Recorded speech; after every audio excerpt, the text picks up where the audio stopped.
Ovo je naš 4. čas pisanih slova latinice. Danas ćemo naučiti slovo U i slovo V.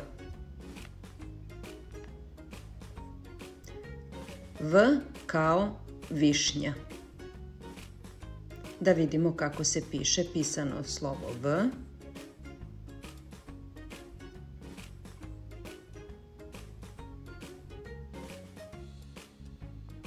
U kao usisivač. Slovo U liči na ćirilično slovo I. Obratite pažnju na redosled poteza. I malo slovo U je potpuno isto kao i slovo I.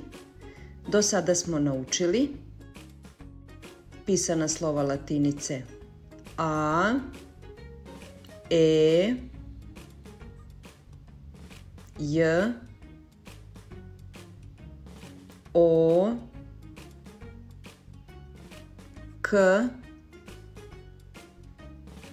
M, I,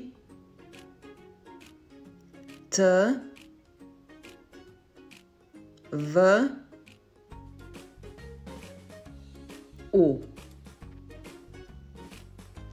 Hajde da napišemo neke rečenice.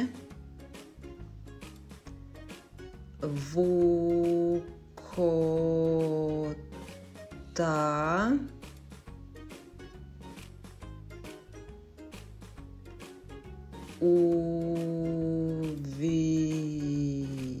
uvija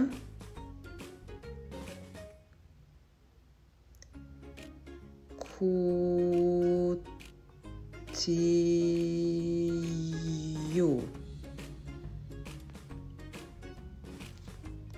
I druga rečenica. Ukiju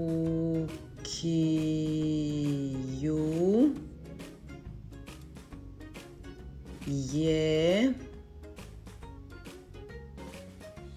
muka.